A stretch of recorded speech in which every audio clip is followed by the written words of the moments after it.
We spoke to the cast of Prime Video's The Wheel of Time ahead of their upcoming second season. Check out our conversation with Daniel Henney. This is an absolute pleasure. I was a big fan of. I mean, I've got all the hardcover I books can behind see, I me, can so see your Wheel of Time shelf behind you. so I mean, I've been reading the books from the time I was a kid, and I think what you guys have done with this adaptation is absolutely brilliant, and it's exactly what I wanted from a TV show. I have to say, I think you have one of the hardest jobs on the show because you've got to learn all the jargon, you've got to do all the physical stuff. You're not just waving your hands around doing magic. Can you talk to me about, I guess, balancing the intellectual stuff with the physical stuff? This show has been the most demanding project of my life, simply because I mean, we're into our fourth year now, and it's only on season Yeah. one that's been on, and season two will come out soon. We've been through COVID, we've been through some internal adversity. Not to mention, like you said, the action and all the book stuff, the lore, the fan base, and also you take time off and you come back and you have to refresh yourself. Like I've been off for almost a month right now. So before starting this press day, I had to kind of jump back into the world, shave Right. my face. I don't have the land beard, but it's very satisfying. I work with amazing people. I wouldn't change it for anything. It's a challenge to live in Prague all the time. It's a big change to move over there. But luckily for me, I work from the outside in as an actor. I like the physical stuff, and once the physical clicks for me, the other stuff is not really an issue. Not all actors are like that. They do it differently. But for me, it's always, I just love that Lan is always doing something physically, whether it's fighting or preparing the horses or whatever it is. It helps me. And he's a man of few words, so it gives me a lot of time to think about the words when he does say them. Yeah. And you know what? There's also a tremendous, what I appreciate is that there's a tremendous amount of nuance in your delivery of the emotional stuff as well. Like at the end of that first episode of season two, when you're like, what are you not telling me? After Yeah. this massive fight sequence, you feel it. It's a punch in the gut, which Yeah. I truly appreciate. Um, We were how we were very close to cutting that line out. really? Oh Yeah, no, it's just because it made the episode for me. you have so many lines that are like they're button lines to scenes, right? So you want to end the scene with something powerful, but sometimes just to stare with blood running down your face is more powerful than actually speaking. And so we Yeah. tried to find a way to do it. I thought, what if I'm just laying there in the dirt and I just kind of say it to myself and her at the same time, and they kept it. So yeah. How do you manage the fan stuff? Fans on the internet are a little crazy, as you well know. Do you try to close yourself off to that kind of stuff, or do you? So I remember speaking to uh, who was I speaking to? Oh God, her name's escaped me now. Anyway, I was speaking to this actress, and she was talking about how she would jump into the Reddit feeds and Mm, she would learn stuff about the character because the fans would point out certain things in the literature and she would pick up on those. Maybe it's a question of the way the character walks mm. or the way she said the way something the way she says something, an intonation, for example. So how are you and what is your relationship with the fan base? Oh, to make a very long answer shorter, I've been dealing with issues like this since I was 25, starting my career in Korea. So there was a lot of that there. I learned a lot. I learned Right. what can be smart to do in regards to reading things online and what can be a hindrance and can hurt you. There's so many voices online and they're protected by screens and they can say things that are very harmful. And you have to be careful. You really have to sort of govern how much of that you take in. Now, that being said, with the Wheel of Time, the fans are really wonderful and they're very supportive for the most part. There have been some issues with the show, but we expected that. So it is nice to have all of this. I mean, it's been online for years, even before our show. Like there's videos about Maquier, there's videos about every single book that you can, Yeah.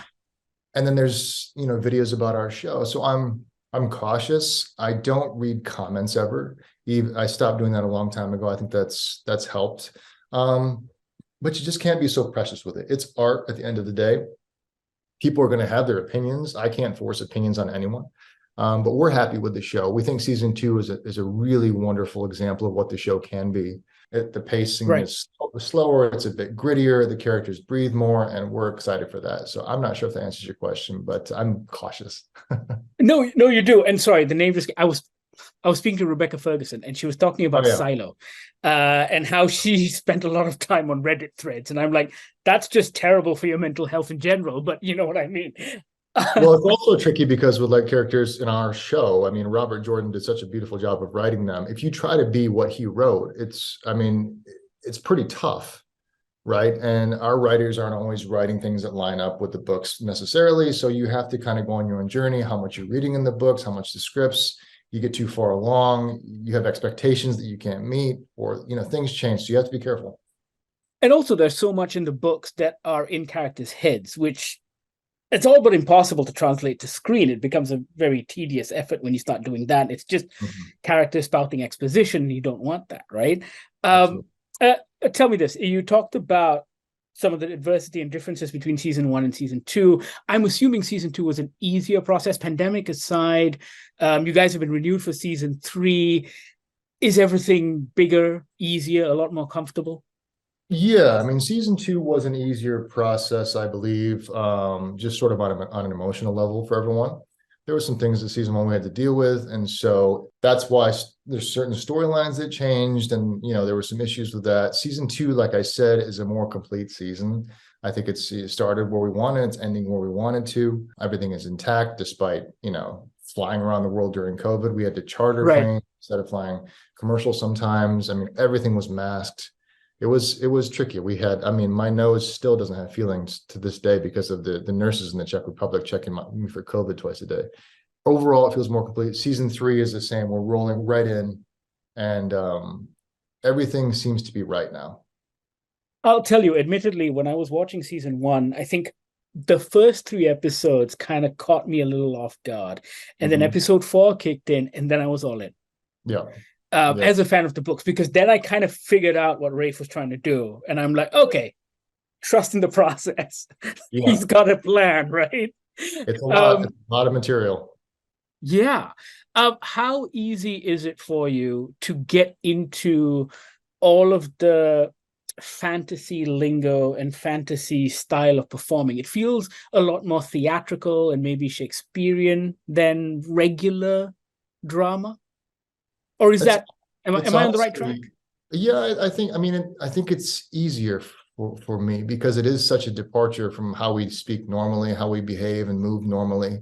It's a real character. Going from whatever I've done in the past, there are more modern characters, people that you would see on the street every day. And sometimes that's more difficult because you're trying to find things as an actor to grip onto, to link onto, that when you change into the character. With Lan, I mean, all I have to do is put the costume on, the minute the sword's on my back, and I say a couple words, I look in the mirror, I don't look anything like my normal self.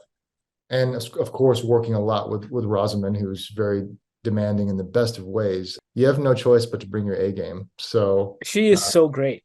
She's amazing. And so it's not that difficult. I don't want that to sound arrogant, but I've had more difficulty with roles that you might think wouldn't have been. Oh, wow. All right. They're telling me to wrap. I'm all out of time. But Daniel, this has been an absolute pleasure.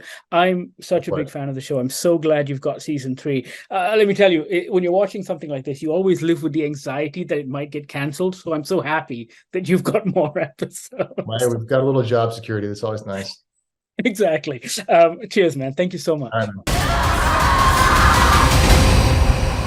That was Daniel Henney. He plays Lan on Prime Video's The Wheel of Time. Its 2nd season premieres Friday. Check it out. Let us know what you think. And thank you so much for watching.